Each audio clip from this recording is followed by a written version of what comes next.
Boa tarde, queridos ouvintes.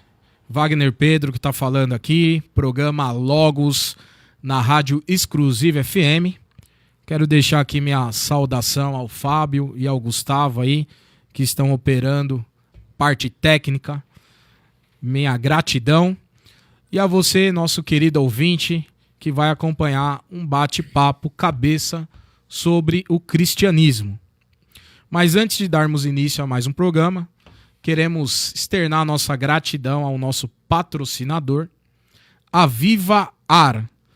Vendas, instalações, manutenções corretiva e preventiva de ar-condicionado.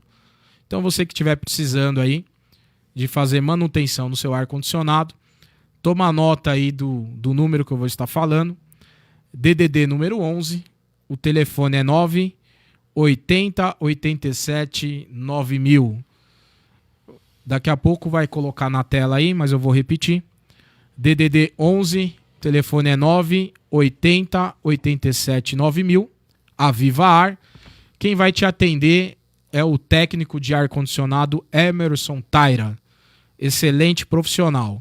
Então, se você estiver precisando de alguma manutenção ou instalação de ar-condicionado, contate esse número aí e faça o seu orçamento.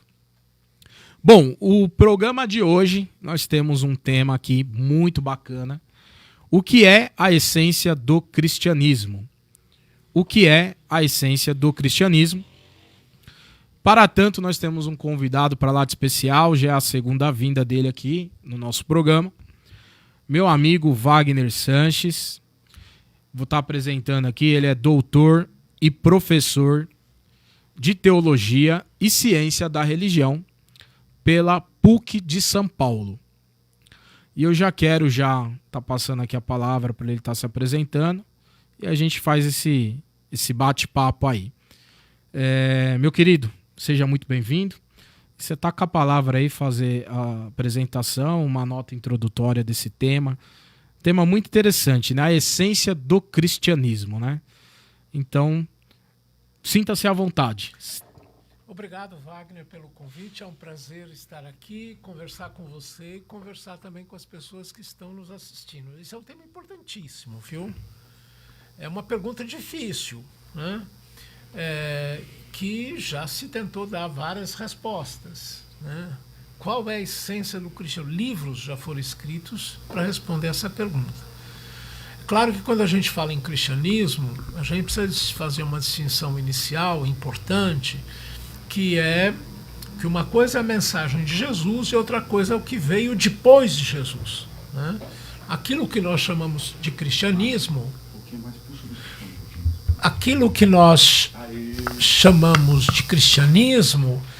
é justamente o que foi desencadeado a partir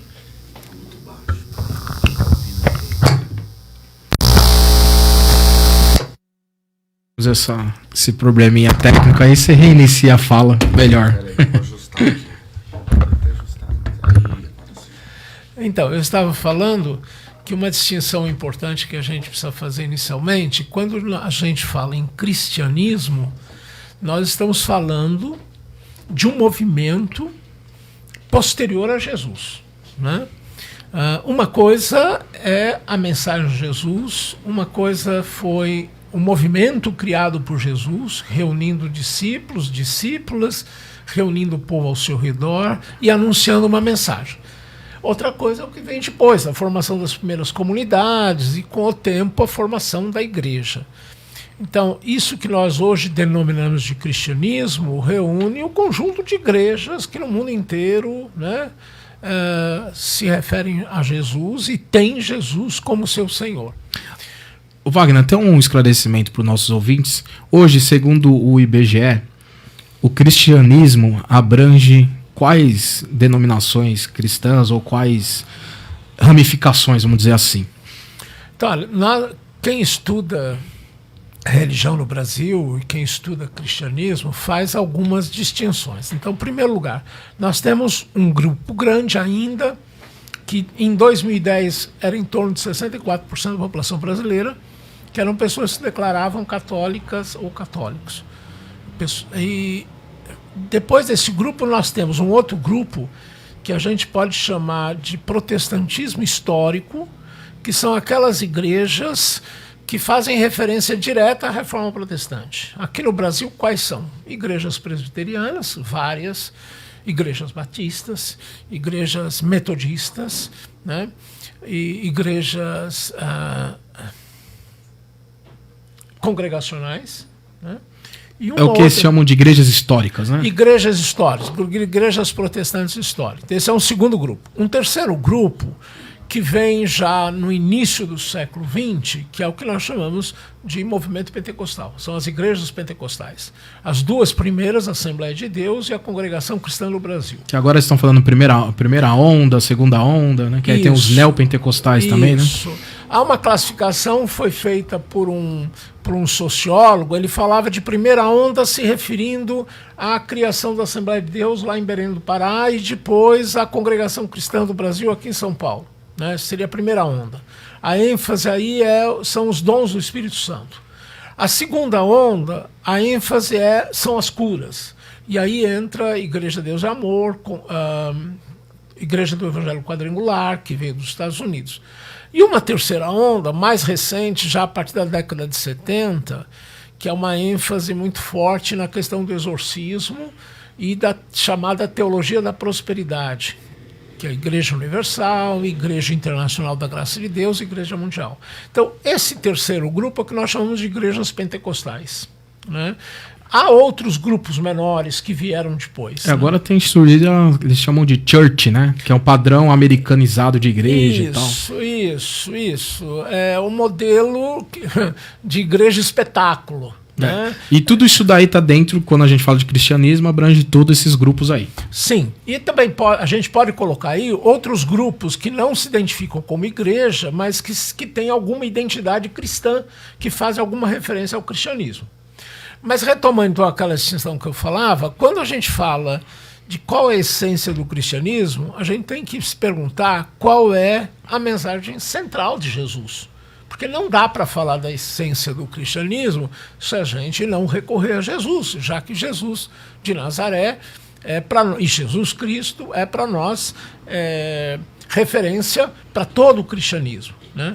Então, hoje nós sabemos pelos estudos bíblicos que a mensagem central de Jesus era anunciar o reino de Deus.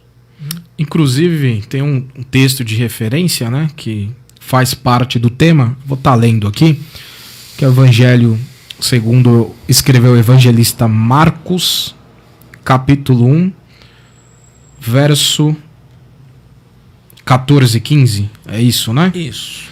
Que diz assim: e depois que João foi entregue à prisão, veio Jesus para a Galiléia, pregando o evangelho do reino de Deus, e dizendo: o tempo está cumprido e o reino de Deus está próximo. Arrependei-vos e crede no evangelho. Isso. Então, eu queria, já que você recorreu a esses versículos, eu queria fazer duas observações aqui. Primeiro, olha, o tempo já se cumpriu. Mas por que o tempo já se cumpriu? Porque o reino de Deus vem com Jesus. É Jesus que traz o reino. Então, Jesus... Mas ele traz o reino de que jeito? Através da sua mensagem, através das suas ações. Né? Então, se nós queremos saber onde está o reino... Né? O João mandou os seus discípulos perguntar para Jesus se ele era o Messias que devia vir. E o que Jesus fala? Veio o que está acontecendo. Os coxos estão andando, os cegos estão vendo, etc, etc. Então, pode concluir. Então, quando o texto fala que o tempo já se cumpriu, é porque o tempo já se cumpriu em Jesus. Jesus é aquele que vem trazer o reino. E o texto fala: arrependei-vos e crede no Evangelho. Algumas traduções da Bíblia falam em convertei-vos e crede no Evangelho. Né? Pessoalmente, eu gosto dessa segunda versão. Porque não é possível falar em arrependimento sem conversão. Não há arrependimento verdadeiro se não houver mudança de vida. E o que Jesus está dizendo? Olha, o reino só vem com a mudança de vida. O reino só vem com a conversão. Então, nesse sentido, a fala de Jesus como eu estava falando para você, e nós vamos ver que em vários textos isso aparece. o reino de Deus está próximo, anuncia o reino de Deus. Em Mateus 10:7, Jesus manda os discípulos e uma das primeiras, ele dá algumas instruções e aí ele diz, olha, anunciem o reino de Deus, o reino dos céus, porque Mateus fala em reino dos céus, enquanto que os outros evangelhos, Lucas e Marcos, falam em o reino de Deus. Tem uma explicação, porque Mateus, a comunidade de Mateus era uma comunidade predominantemente formada por judeus. Para o judeu, dizer Deus era muito complicado, nome impronunciável, então falava-se reino dos céus. Mas Mateus fala, quando Jesus manda os discípulos, ele diz, anunciem o reino de Deus, curem os doentes, ressuscitem os mortos. Quer dizer, mas em primeiro lugar está, anunciem o reino de Deus. Muito bom. Bom, já vemos aqui que o reino de Deus foi instalado por Jesus, né? Então, por isso que diz o tempo está cumprido. Então, superado esse esclarecimento inicial, eu queria trabalhar essa segunda parte, a parte, digamos aqui, parte B do versículo, né? Arrependei-vos e crede no evangelho, que dá para trabalhar muita coisa. Eu tô com a Septuaginta aberta e aqui a palavra grega que me aparece é metanoia, né? Que popularmente nós diríamos mudança da mente. Como você entende essa questão de mudança da mente? Pensando que Marcos aqui ele tinha um público-alvo quando ele escreveu o seu evangelho, quando ele escreve ao seu leitor, o que ele propõe ao seu leitor? Que mudança de mente ele está propondo? Então, metanoia é mudança de coração, de razão, de mente, como você falou, e é mudança também de atitude, de comportamento, né? Então, metanoia é conversão, como a gente falava, né? Então, só há mudança de vida, só há mudança de mente quando você abraça uma causa. E a causa que Jesus propõe para a gente é o anúncio do reino. Quer dizer, o que a gente, como cristãos, como cristãs, o que a gente tem que fazer é fazer da nossa vida um anúncio do reino.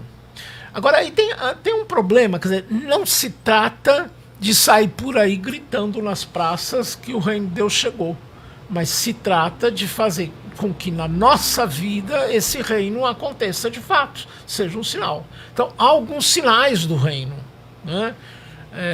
Você lembra lá em Mateus 25, no julgamento final, a parábola lá do julgamento final, em que Jesus fala lá para aqueles que entram, o dono da festa fala para aqueles que foram convidados para a festa, olha, entrem para o meu reino. Ele diz, mas nós não conhecemos você, nunca ouvimos. Aí ele diz, mas vocês me deram de comer, me deram de beber, me deram de vestir, me visitaram, enfim.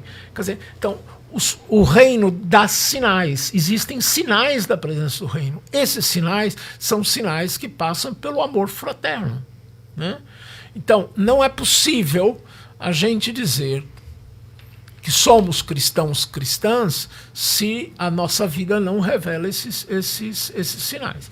Por isso que eu falava para você que a palavra melhor para falar aí dessa expressão em grego, metanoia, é justamente mudança, conversão. Muito mais do que arrependimento.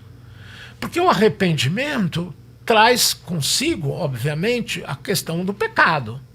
Mas a gente não pode ficar só no arrependimento. O arrependimento supõe, né, conversão. Se não houver conversão, e é isso que Jesus fala, nós precisamos mudar a nossa vida para que o reino venha. E não só mudar a nossa vida, precisa mudar a vida das comunidades, a vida da própria sociedade. Muito bom. Eu acho que aqui é o momento que a gente vai começar a destrinchar o tema, né? Que fala o que é a essência do cristianismo, ou poderíamos colocar como qual a essência do cristianismo, porque é essa metanoia que eu percebo que as pessoas têm dificuldade de entender. Para exemplificar para o nosso ouvinte, o que uma pessoa que de fato teve um encontro com o evangelho, e que de fato teve uma metanoia, uma mudança de mente, o que de fato ela mudou? O que ela deixou de fazer ou o que ela passou a fazer?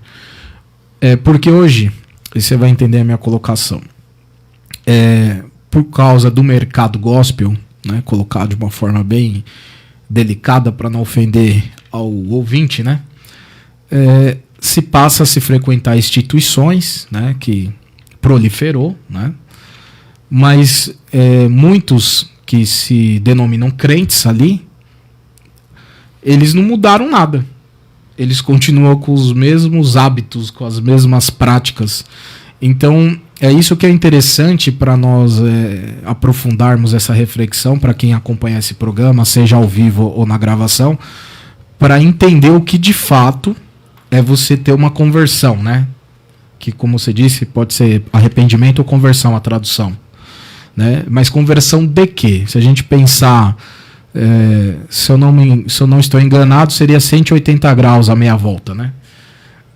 Não é isso? 360 é a volta completa, 180 graus a meia volta.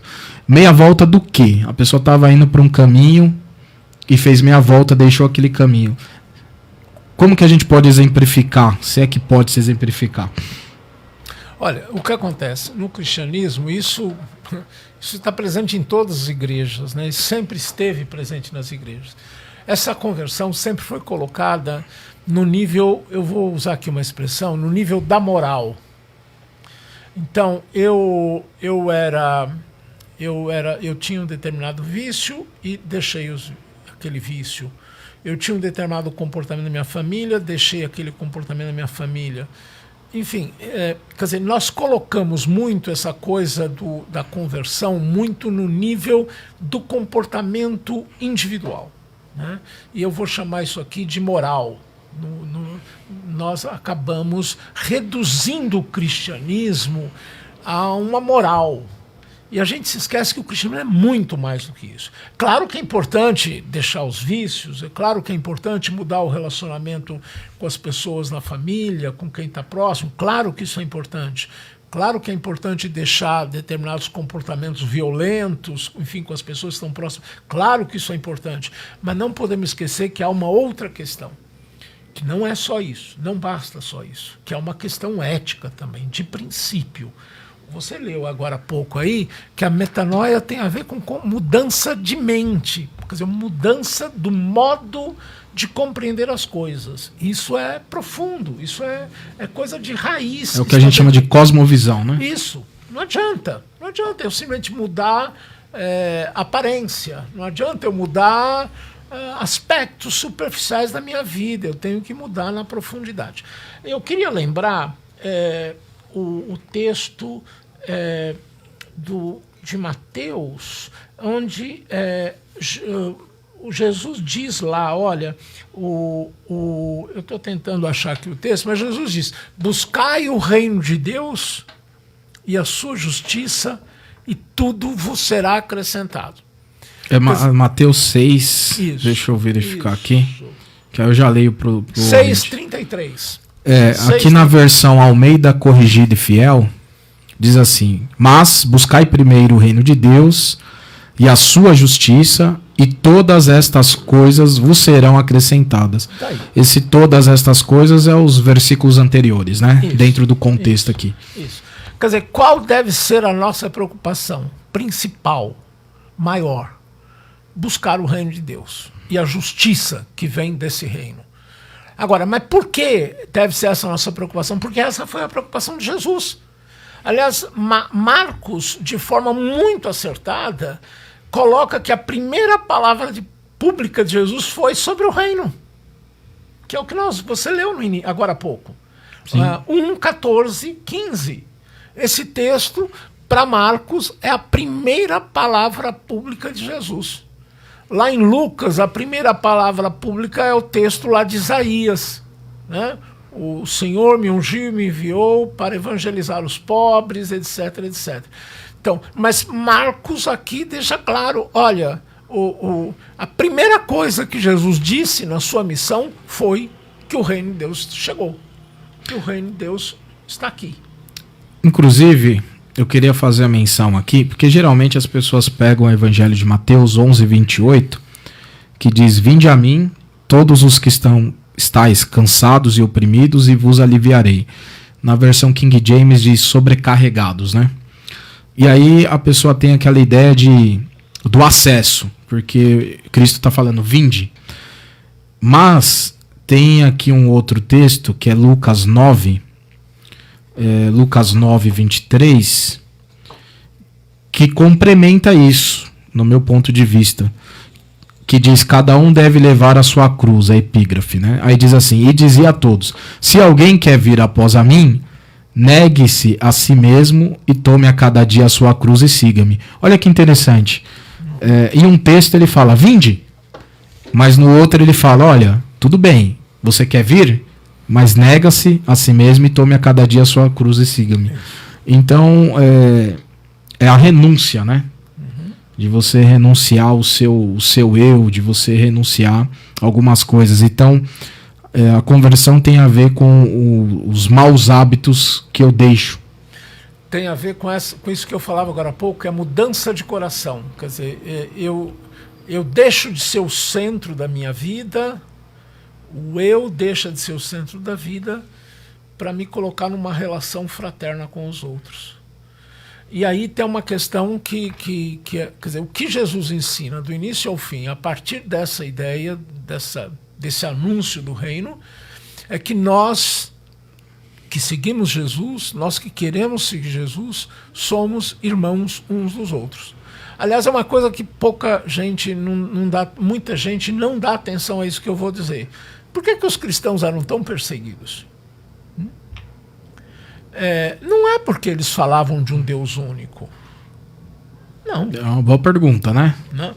Eles eram perseguidos porque, em primeiro lugar, as primeiras comunidades acolhiam todo mundo, inclusive escravos, que fugiam da escravidão e vinham viver nas comunidades como iguais, como gente.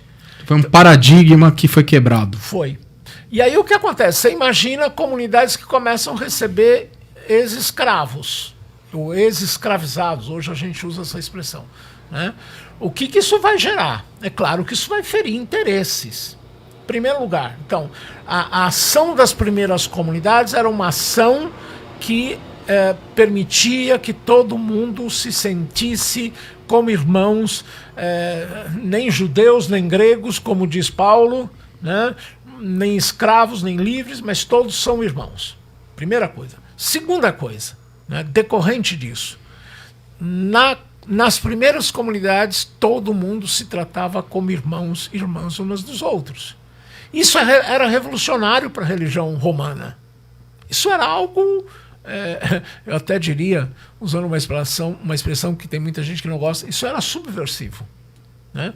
Porque Jesus propõe um paradigma, como você falou agora, que vai contra o paradigma dominante, que era o paradigma que valorizava a dominação, a subordinação, a escravidão. Né? Jesus rompe com isso. Quer dizer, aliás, Jesus morreu na cruz, não foi por pouca coisa. Né? Mas você até me corrige se eu estiver enganado, no paganismo acusou os primeiros cristãos de antropofagia, né? Antropofagia, né, se refere ao consumo de carne humana dentro de um ritual religioso, né? Que é o vulgarmente chamado de canibalismo, né? Distorcendo as palavras de Jesus quando ele falava acerca de comer da sua carne e de beber do seu sangue, né? Então, os pagãos, de certa forma, eles achavam que os cristãos eles eram de fato canibais. Não é isso? Tem isso também na história, isso, né? Mas veja, quando a gente fala também os pagãos, a gente precisa identificar. Eram alguns escritores muito específicos. Não era uma assim, não era uma ideia dominante no meio daqueles que não eram cristãos. Era coisa de um ou outro que fazia esse tipo de discurso para condenar o cristianismo. Né? E porque até os cristãos falavam muito, celebravam a Eucaristia aos domingos, e isso muitos, para poderem para poderem atacar as primeiras comunidades, usavam essa ideia. Mas isso não era predominante. Mas, de fato, quer dizer, isso aconteceu, alguns... mas, veja, isso não tem nada a ver, né? Quer dizer, o que Jesus propõe é que, pelo menos na última ceia, é que ele diz que aquele pão é o corpo dele e o vinho é o corpo dele. Não importa aqui qual é a explicação que a gente dá a isso, mas de qualquer forma é isso. Quer dizer, o Jesus, ele quer ficar presente na comunidade e ficar através do seu corpo e do seu sangue. Ponto.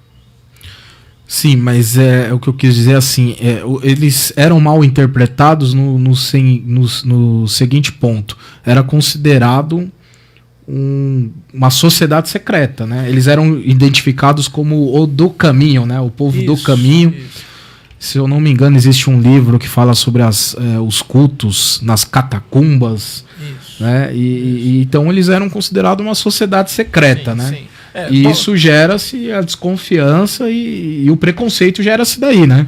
Eu acho que bem lembrado o que você falou, que o Atos dos Apóstolos, quando fala dos discípulos, não fala igreja no início, fala de aqueles que são do caminho. É isso, né? Aqueles que são do caminho. Aqueles que seguem Jesus, né?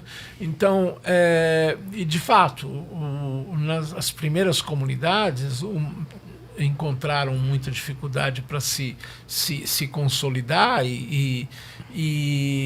mas essa ideia de que é no caminho, quer dizer, nós somos do caminho. Agora, que caminho nós somos? De que caminho nós somos? Né?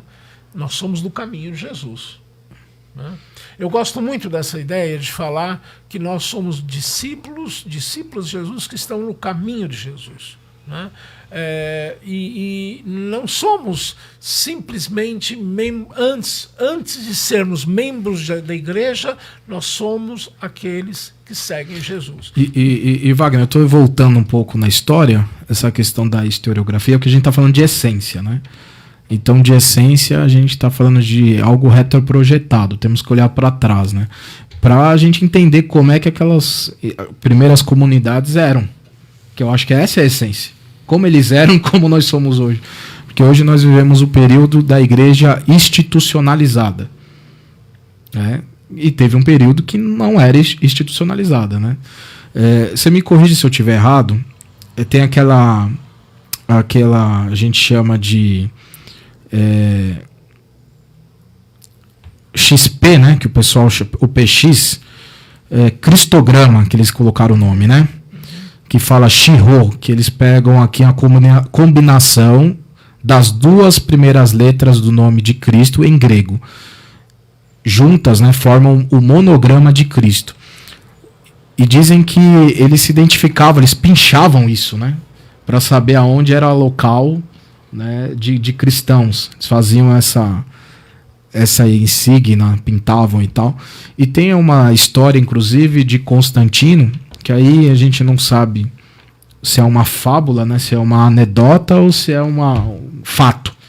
Mas segundo alguns sugerem aí, quando ele teve, acho que a Batalha de Mívia, se eu não me engano, ele diz que tem uma revelação, né, e ele vê exatamente esse sinal do PX aqui, que seria, vamos dizer de uma maneira fácil para o ouvinte, as iniciais de Jesus Cristo, né, em grego. E aí ele pede para que se pinte isso nos escudos dos soldados antes da batalha. E era uma batalha que ele estava em desvantagem numérica, mas ele acaba tendo êxito. E ali não que ele funda a igreja, porque ele não pertencia à igreja, ele não era bispo, não era nada, mas de maneira representando o Estado, né, ele legaliza, né, ou ele autoriza, vamos dizer assim. E depois um imperador depois dele, que me foge o nome... Teodósio, né? Que aí vai ratificar todo esse contexto. Como é que você vê esse início da igreja? Que aqui a gente vai dizer que se une igreja e Estado, né? Aqui começa, de certa forma, a perder um pouco da essência? Então, olha, acho que tem várias observações a fazer aqui. Observações a sua colocação. Primeiro, aquilo que nós chamamos de igreja como instituição, como organização, surgiu no final do século I. Né? Antes disso, nós ainda não tínhamos aquilo que a gente hoje chama de igreja no sentido organizacional. Não havia isso. Né? Então isso vai surgir mais tarde. E aí o que acontece? Durante 3 séculos, o cristianismo vai ser perseguido em muitos lugares do Império Romano. Muitos lugares.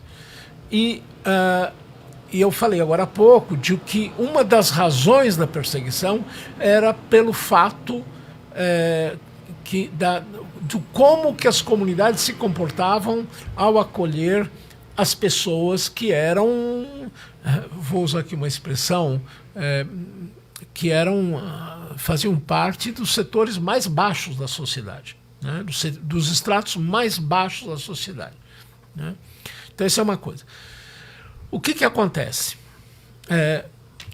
No final do século III, já estamos no início do IV, que é por volta do ano 324, que é quando vai ter o Concílio de Nicéia.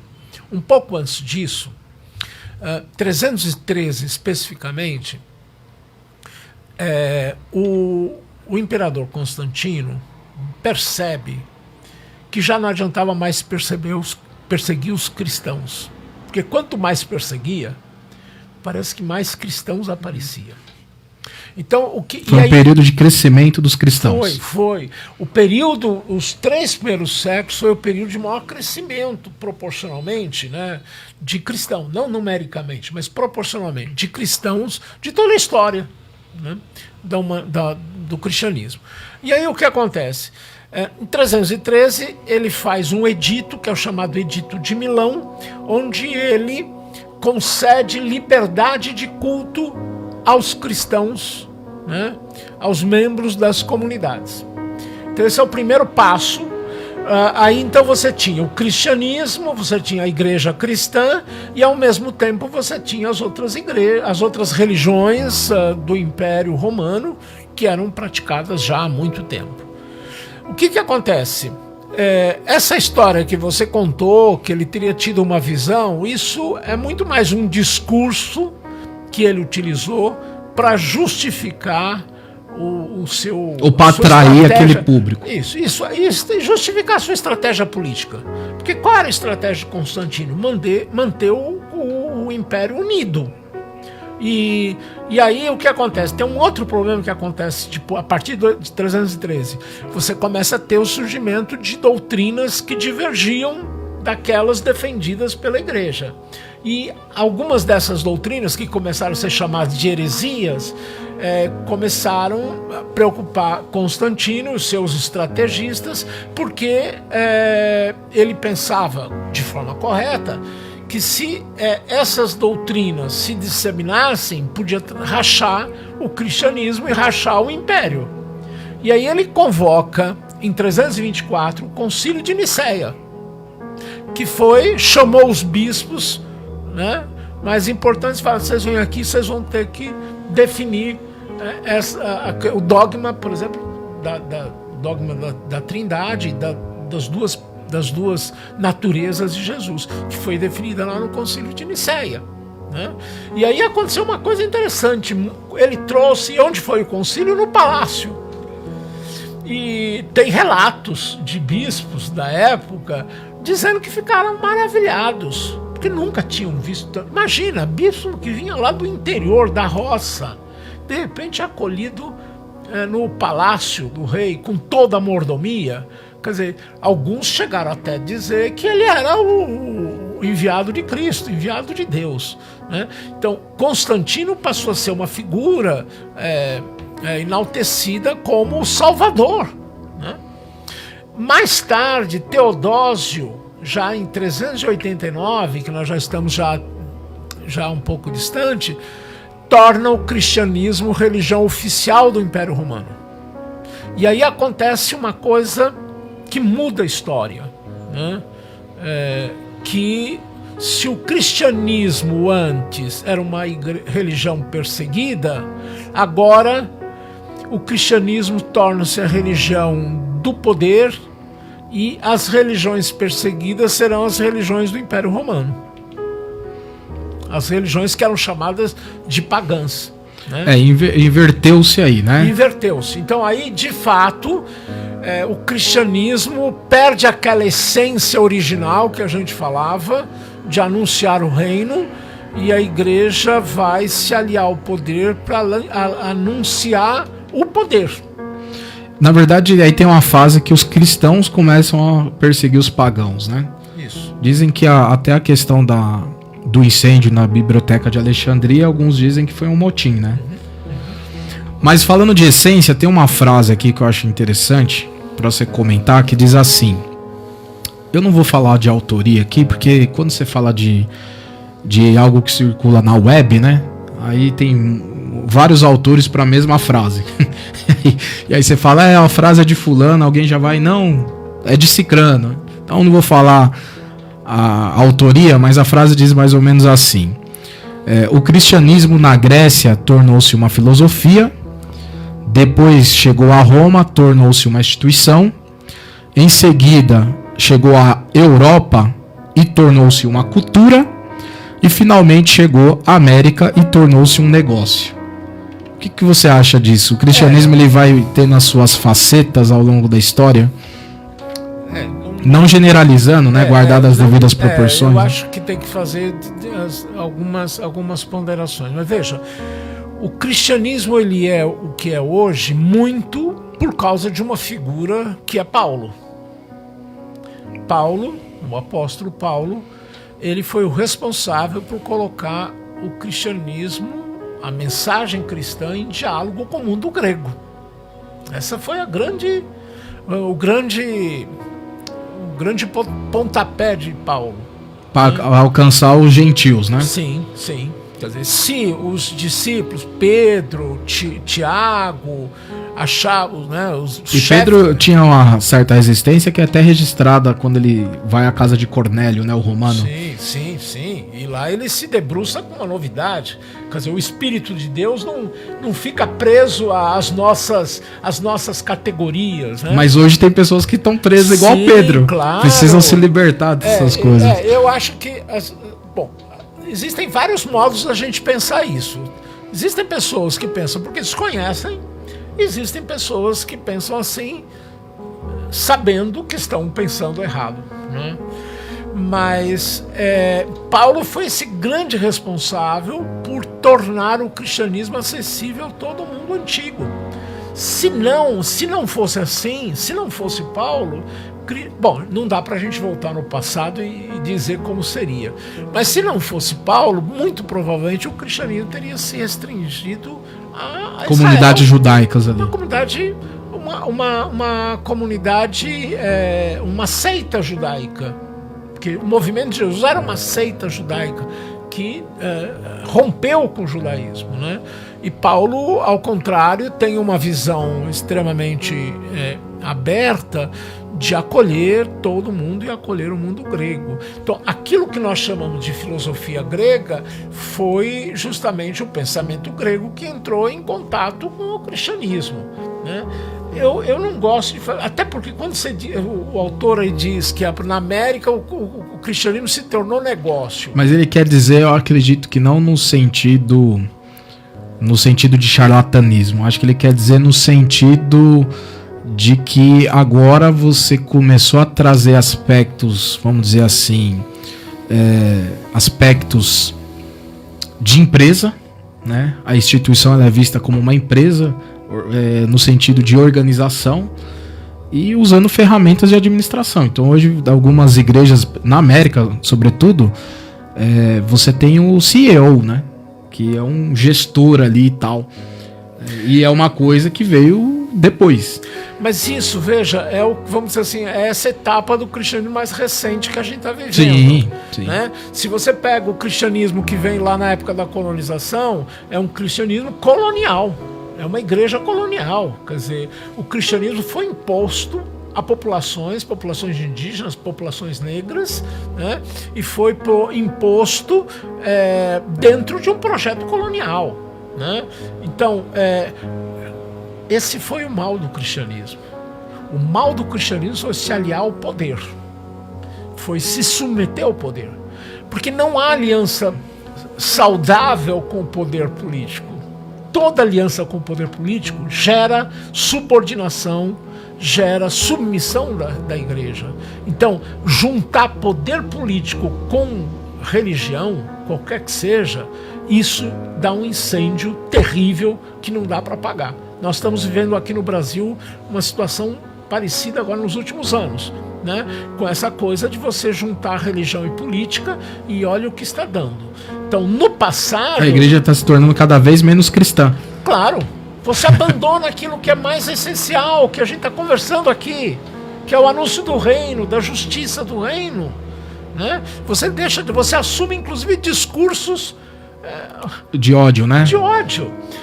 Outro dia, um amigo, um líder religioso de uma igreja, veio falar para mim: olha, eu fiquei horrorizado com o que eu vi na minha igreja ontem. Um rapaz com uma camiseta, ele falou que ele não conseguiu ver o desenho direito, mas estava lá: sou a favor da vida, e embaixo: sou a favor das armas, né? Ele falou assim, eu não consigo explicar isso. Quer dizer, veja a que ponto nós chegamos. É paradoxal, né, no caso. Paradoxal. Quer dizer, como que você junta cristianismo com aquilo, vida com aquilo que se opõe à vida? Então, eu acho que o grande erro do cristianismo, e aí todos nós somos de alguma forma corresponsáveis por isso, foi abandonar essa chama original. Você falava agora há pouco que a gente sempre volta ao passado, e é verdade. Quer dizer, aliás, as grandes reformas da igreja, você sabe disso, sempre foram voltando ao passado. Eu penso, por exemplo, na igreja católica, no franciscanismo. Francisco de Assis, o que ele fez, queria voltar às primeiras comunidades. O que Lutero queria, com a reforma lá no século XVI? Voltar ao cristianismo primitivo. Esse é o sonho de toda a reforma. E aqui cabe uma frase que diz assim: um povo que não conhece a sua história está fadado a repeti-la, né? Aqui a alcunha, segundo a internet, né? Edmund Burke. É interessante. Então, assim, falta a gente olhar, quando fala de essência, olhar como era, né? Aí, só para te já passar uma outra pergunta. Por isso, Wagner, que sempre é importante voltar ao Evangelho. E não estou falando aqui do Evangelho, que aliás, isso que é fundamental. Nós perdemos a ideia, o significado. Evangelho, Evangelion, é boa nova. Qual é a boa nova que Jesus tinha para aquele povo da sua região, lá onde ele vivia? A boa nova era que o reino chegou. Essa era a boa nova de Jesus. Hoje tem uma questão, acho que chama denominacionalismo, né? Acho que eu pronunciei corretamente. Denominacionalismo. Que são as várias ramificações evangélicas. E tem uma coisa interessante, né? São tantas variações que não tem como apurar, porque tem algumas que estão registradas em cartório, mas muitas são sociedade de fato, não estão registradas. Ela existe, mas não está registrada, então não tem como fazer o levantamento disso. Mas que passa dos 100 mil aí fácil. E o interessante é que todo mundo usa, né, o que Jesus disse: eu sou o caminho, a verdade e a vida, e todo mundo não, a verdade está aqui comigo. Você tá lá, mas a verdade tá aqui comigo. E isso é no mínimo incoerente, né? Porque a verdade só tá na sua denominação. A verdade só tá... Então a porta não é mais Jesus. A porta é a porta da sua igreja. Isso é bem complexo. É isso que a gente tá vendo aqui, a essência. Aí o que eu ia te perguntar, falando de essência, em Atos dos Apóstolos, capítulo 2... a partir do verso 44, tem um relato que eu acho muito forte. Primeira comunidade. Que diz assim: e todos os que criam estavam juntos e tinham tudo em comum. E vendiam suas propriedades e bens e repartiam com todos, segundo cada um havia de mister. E perseverando unânimes todos os dias no templo, e partindo o pão em casa, comiam juntos com alegria e singeleza de coração, louvando a Deus e caindo na graça de todo o povo. E todos os dias acrescentava o Senhor à igreja aqueles que se haviam de salvar. aqui mostra uma união muito forte do povo. E como você vê isso hoje? Porque quando fala que tinham tudo em comum, aqui seria, claro, não é o comunismo de Karl Marx, né? Mas é um tipo de um comunismo, né? Aí me faz lembrar de uma frase que diz assim: se eu tenho um pão e você não tem nenhum, na verdade nós dois temos meio pão, porque eu vou partir o meu pão e dividir com você. Essa é a ideia. Só que hoje, falando de essência, você vê pessoas na igreja, mas vivendo um cristianismo com individualismo. Então tá longe da essência do cristianismo, você concorda? Concordo. Olha, eu queria só chamar a atenção, Wagner, aí tem 3 elementos que são fundamentais para a gente entender o que é a igreja. Olha lá, eu estou lá no 42, eu estou no 2,42, você pegou o 4? Porque no 4 ou 2 você pegou? Eu peguei a partir do 44. Tá, mas olha lá, o texto diz assim: eram perseverantes em ouvir os ensinamentos dos apóstolos, na comunhão, na partilha do pão e nas orações. Aqui você tem 4 elementos que estavam presentes nessas comunidades. Primeiro, os ensinamentos dos apóstolos, a doutrina dos apóstolos. Segundo, a comunhão. E comunhão aqui é a comunhão eucarística, a comunhão do corpo e do sangue. Depois, na partilha do pão e nas orações. Aqui nós temos... Então, se a comunhão aqui é a Eucaristia, o partir do pão é a questão da necessidade. Dos bens. Por isso que o texto vai dizer que eles tinham tudo em comum. Isso é muito lindo, né? Se você for visualizar isso. Muito. Claro que a gente não sabe se isso aqui existia em todos os lugares da época. Talvez não fosse em todos os lugares assim. Mas o fato de... Mas começou assim, então essa é a essência. Claro, claro. Então, quer dizer, porque aquilo que eu falava agora há pouco, se a gente reconhece que o anúncio do reino, e aqui uma coisa interessante, hein? No grego, o reino é basileia, é reinado, é soberania. Domínio, né? Quer dizer, se a gente fala de soberania de Deus, esses são os sinais da soberania de Deus. Entendeu? A partilha, a escuta dos ensinamentos dos apóstolos, a ceia, né? E as orações. Esses são os sinais do reino na comunidade. Agora, como que a gente pode falar em partilha do pão se a gente não se reconhece como irmão uns dos outros? Que é o que eu falei da questão denominacional. Ah, não. Claro. Que aí vira tribo, né? Claro. Se você não é da minha tribo, então eu não te aceito. Um problema do cristianismo desde o início é aquilo que nós chamamos de exclusivismo. Há uma mania no cristianismo que a gente diz que nós somos exclusivos, nós temos a salvação exclusiva. E a minha igreja tem a salvação completa, a sua não tem, a sua é imperfeita, né? Isso, todas as igrejas têm essa mentalidade de uma forma ou de outra. Claro que houve mudanças, mas isso ainda está muito forte, né? Quando eu digo eu tenho a verdade, a minha igreja tem a verdade, a minha igreja é verdadeira, eu estou expressando essa mentalidade exclusivista. Inclusive, até a palavra meu, minha, né, que é um pronome de possessão, né, em gramática, é um pronome de possessão. Então já não é a igreja de Jesus, né, é a sua. Claro. Que Jesus é tudo nosso, Pai nosso. Claro.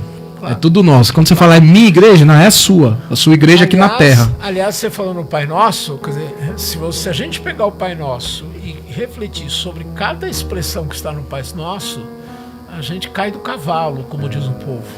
Porque é uma oração que primeiro você tem, na primeira parte, a relação da comunidade com Deus. E começa dizendo que Deus é Pai Nosso. E a segunda parte qual é? O pão nosso. Deus é nosso Pai, é Pai nosso, mas o pão é nosso também. E tem muita gente que se diz cristão, entre aspas, né? Que ele é pai meu, pão meu. Claro. Então tem que trocar o discurso, né? Claro, é nosso. claro. Mas pegando o gancho, tem uma das perguntas daquela pauta que a gente criou, né? Que a gente tá deixando naturalidade aqui, né? Mas a pergunta que eu tinha colocado aqui, ao longo da história, como a igreja cristã tentou preservar ou deturpou a essência do cristianismo, né? Exemplos marcantes de ambas situações. Aí você citou uma que foi essa união da igreja com o Estado. Você queria pontuar ou destacar mais alguma situação? Olha, quer dizer, como organização religiosa, como instituição, a igreja, e aqui eu não estou exagerando, a igreja cristã deixou de lado o anúncio do reino como instituição. E ainda hoje. Mudou o seu discurso, né? O seu sermão. Sim. E de forma, às vezes, até, me desculpe falar isso, às vezes até de forma descarada, né? Agora, sempre houve nas igrejas, na história das igrejas, pessoas que sempre se revoltaram, se rebelaram contra essa aliança da igreja e o Estado. Sempre, né? Felizmente. Seria um cristão subversivo? Isso. Você tem em todas as igrejas, sempre tem pessoas que vão questionar, que vão criticar. Mas geralmente vira Marte, né? Isso. Hoje não no sentido literal, mas de alguma forma você vai ser excluído. Claro. Você tem no Você passado, vira um pária, né? Claro. Você tem no passado, na sociedade medieval, você tinha os chamados, as chamadas heresias. No fundo, eram movimentos que criticavam a igreja oficial. Acho que é a palavra aireses, né? Que é sectários, separatistas, né? Porque aqueles movimentos chamados de heréticos, quem que os chamava de heréticos? Era a igreja oficial. Que se dizia uma igreja ortodoxa. Isso. Não, nós somos os detentores da razão. Nós temos a reta doutrina, nós temos a doutrina verdadeira. Então, e se você tem um discurso divergente, então você é um herético. E você veja, quase todos esses grupos chamados heréticos eram grupos populares. Inclusive, guardadas as devidas proporções, o próprio Jesus, na ótica do judeu, era um herege. Claro. O cara tá criando uma heresia aí. Sim. Isso que culminou na sua crucificação. Por isso que a gente diz que o que Jesus faz, ele cria Jesus não cria a igreja, viu? É importante. Tem muita gente que acha que Jesus cria. Ele anuncia o reino, né? Ele anuncia o reino, né? Durante muito tempo se dizia que Jesus tinha criado a igreja. Ele não criou a igreja, né? Ele anuncia o reino. Agora, a igreja veio depois, né? O que ele faz é ser fiel ao seu projeto, esse anúncio que ele faz de vida. Agora, historicamente, como eu falei, as igrejas não abandonaram esse projeto. Nós temos que... Agora, nunca deixou de existir pessoas dentro das igrejas que se rebelaram contra isso e que mantiveram esse sonho de Jesus vivo. Né? Eu falei agora há pouco de Francisco de Assis, é um exemplo, né? Mas você pode pensar em Lutero, por exemplo. Lutero também foi isso. Você pode pensar depois nos anabatistas, né? Que também se rebelaram contra a igreja da época e contra a própria reforma de Lutero. E parece que a história ela é cíclica no sentido que sempre vai ter que surgir movimentos que vão querer... Vão ter que quebrar a roda, que a roda às vezes está girando errado. Eu vou usar uma expressão que a gente não usou até agora, que é o espírito profético. Jesus era um profeta. Se não fosse, ele não teria morrido na cruz, né? Tanto é, e João Batista também era um profeta, né? Morreu martirizado. E Jesus também, né? Eu digo para as pessoas que a gente não tem, na maioria das vezes, a gente não se dá conta de uma coisa. É que a gente vê Jesus só como filho de Deus, mas sem ver na questão do ministério dele, era um ministério também profético, né? De anunciar. Isso. Na minha juventude, quando eu tinha 18 anos, eu li um livro chamado O Profeta Assassinado. Aquilo me deixou assim, eu nunca tinha pensado naquilo, que Jesus foi assassinado numa cruz. Mas por quê? Porque ele era um profeta. A igreja eu estou falando da igreja, o conjunto das igrejas, perdeu o espírito profético. E o espírito profético qual é? Anunciar o reino e denunciar aquilo que se opõe ao reino. É isso. Se você pegar os profetas, era isso que eles faziam. Quer dizer, anunciavam o projeto de Deus e denunciavam aquilo que se opunha ao projeto de Deus. Eu acho que quando a gente fala o que as igrejas, qual é o grande erro das igrejas hoje, e acho que poucas delas vão estar fora disso, é essa coisa do abandono do espírito profético, o espírito de Jesus, né? Que é o espírito aí tem um teólogo chamado Tim Keller que ele diz uma frase interessante: Jesus não foi apenas um cara legal no mundo. Ninguém crucifica caras legais. Você crucifica apenas ameaças. E ele foi uma ameaça a um sistema, tanto político como religioso, que estava corrompido. Claro. Eu outro dia ouvi o seguinte: Jesus não morreu numa cama e nem morreu de infarto, né? Ele morreu como um criminoso político. Porque quem morria na cruz eram aqueles que ameaçavam o Estado romano. E foi desse jeito que Jesus morreu. E hoje, quando você endurece o seu discurso dentro de uma instituição, você não vai ser crucificado literalmente, mas você vai ser crucificado de outras formas. Mas caminhando aqui, o tempo ele urge, né? É uma pergunta interessante. O cristianismo, ele é frequentemente associado às suas práticas morais. Você já destacou isso até quando você falou da questão da conversão, né? Seria por essa razão que quando cai na mídia, né, na grande mídia, quando eu falo grande mídia eu falo televisão, a internet é considerado mídia, mas quando fala grande mídia a gente pensa em televisão.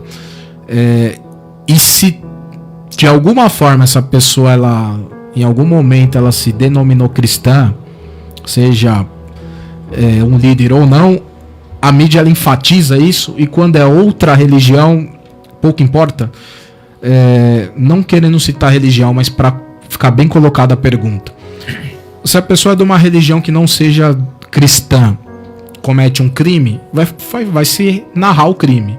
Fulano cometeu um crime bárbaro assim. Mas se for cristão, vai destacar isso logo no GC da matéria.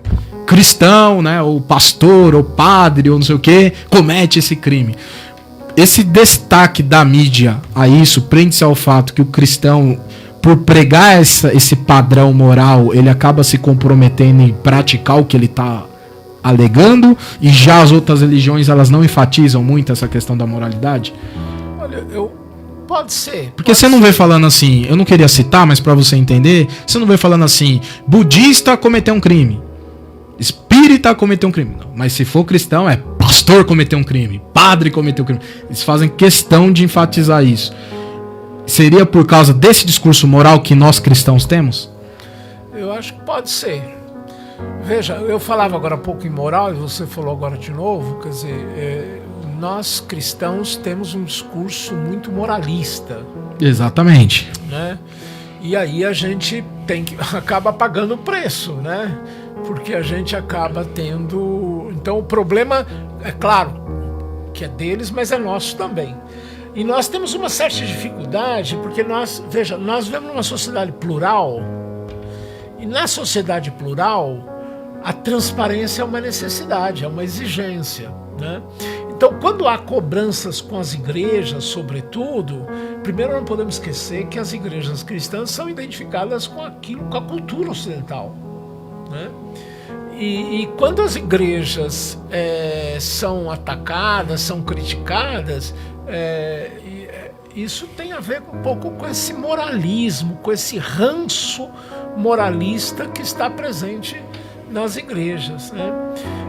Então, uma coisa que eu falava agora há pouco, mas eu não cheguei a dizer desse jeito: nós fazemos muitas vezes um cristianismo muito mais moralista do que um cristianismo ético. Forte, hein?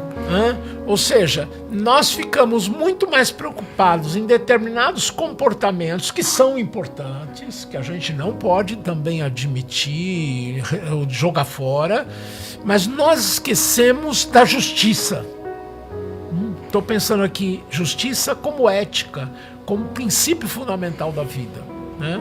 Então, temos que nos preocupar com as questões morais, com o moralismo? Claro que temos, mas temos que também nos preocupar com aquilo que é mais fundamental do que isso, que é a justiça.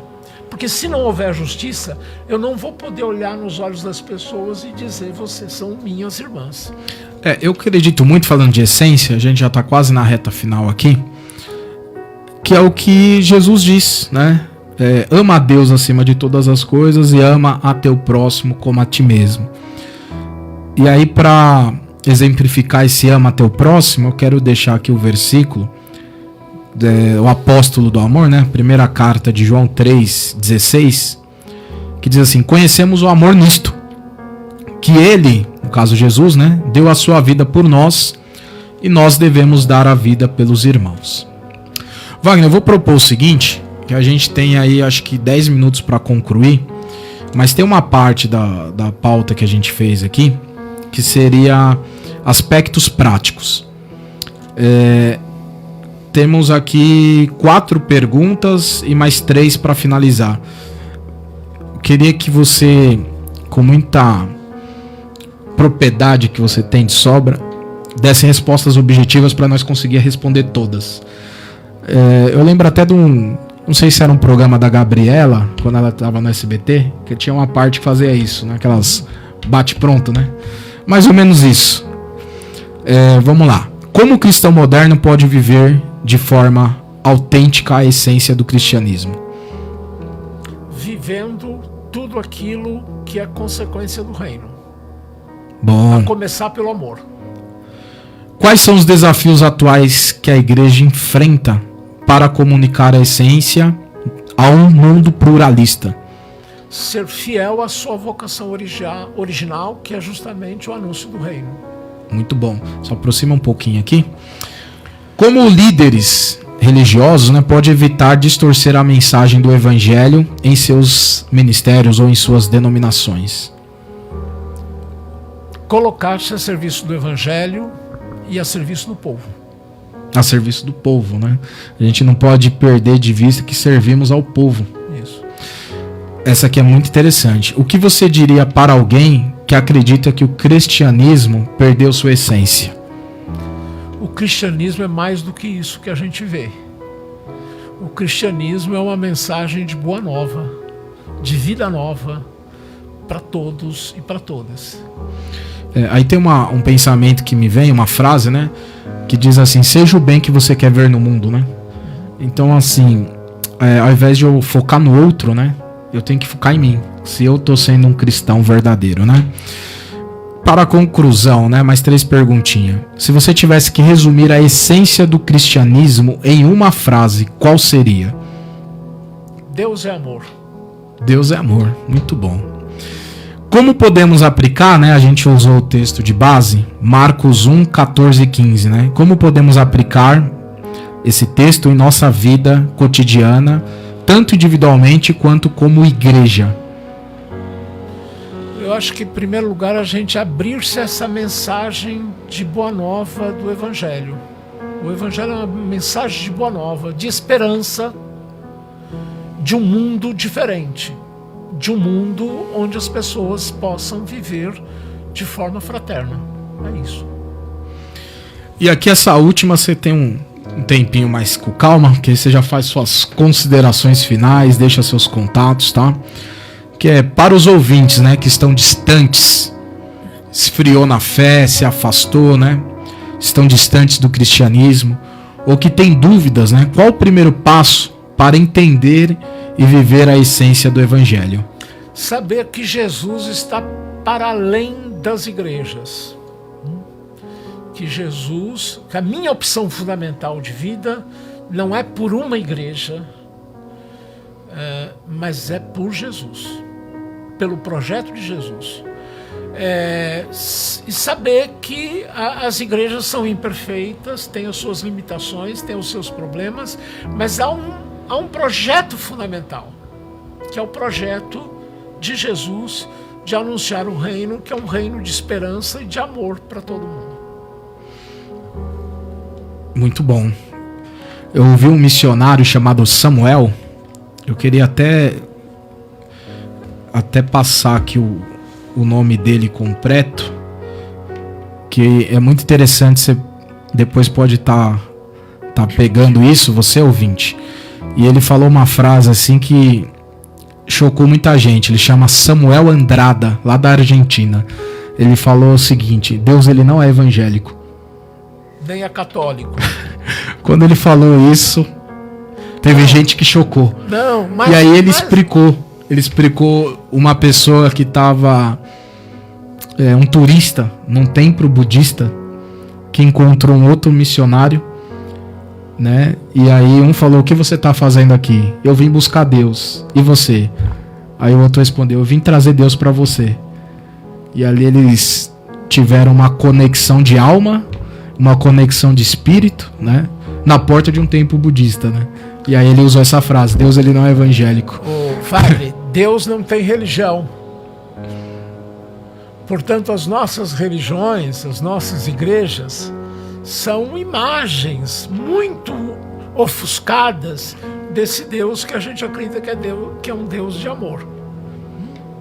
Então, Deus não é nem evangélico, nem católico, nem ortodoxo, e Deus não tem religião. Muito bom, muito bom. A gente vai caminhar para o final, mas faça as suas considerações finais. Se quiser deixar os seus contatos, seus agradecimentos, fica à vontade. Então, eu quero agradecer a oportunidade de refletir com você. Eu acho que eu fui bastante provocado, eu acho que isso é importante. E dizer para as pessoas que estão nos ouvindo, que se coloquem numa atitude de escuta desse evangelho de Jesus, que é o evangelho de vida. Claro que cada uma de nós estamos num lugar, estamos numa igreja, porque é lá que é a nossa vida de fé. Mas acreditar também que Jesus está muito além de tudo isso que a gente faz e que a gente acredita. Eu vou deixar aqui algumas frases para finalizar. Madre Teresa de Calcutá, ela disse o seguinte: a falta de amor é a maior de todas as pobrezas. Olha que frase. Vou deixar mais uma também. John Stott: se você quer uma definição do que é o amor, não vá ao dicionário, vá ao Calvário. Tem mais uma boa aqui que eu quero deixar também. Agostinho: a cruz foi o púlpito onde Deus pregou o amor. E tem mais uma que eu quero deixar também. Madre Teresa de Calcutá: não importa o que você faz, mas quanto amor você dedica no que faz, que realmente importa. E para finalizar, outra de Agostinho: a medida do amor é amar sem medidas. Então, para finalizar esse programa, para ter uma conclusão, né? O que é a essência do cristianismo? Amor. Amor é a essência do cristianismo. Querido ouvinte, compartilhe o link desse programa. Espero que você tenha gostado. Estamos chegando ao final. Quero deixar novamente, externar novamente a minha gratidão à empresa Aviva Ar, meu amigo Emerson Taira. Os contatos a gente colocou no início do programa. Estamos chegando ao final desse programa. Wagner Lopes, minha gratidão. Muito bom ter você aqui no programa. Muito brilhantismo, muita sapiência, e vai ter outras ocasiões, haverá novos convites aí. Obrigado você pelo convite. E a gente vai encerrando por aqui. Segunda-feira estaremos de volta às 15 horas na Rádio Exclusiva FM, programa Logos Wagner Pedro Lima. E os meus contatos, segue lá no Instagram, @Wagner Pedro Lima, e no TikTok, @Wagner Pedro Lima. Que Deus te abençoe, que a graça, a misericórdia, a paz e o amor de Deus seja sobre a tua vida. Eu te abençoo. Uma ótima tarde de segunda-feira e um forte abraço. Até a próxima.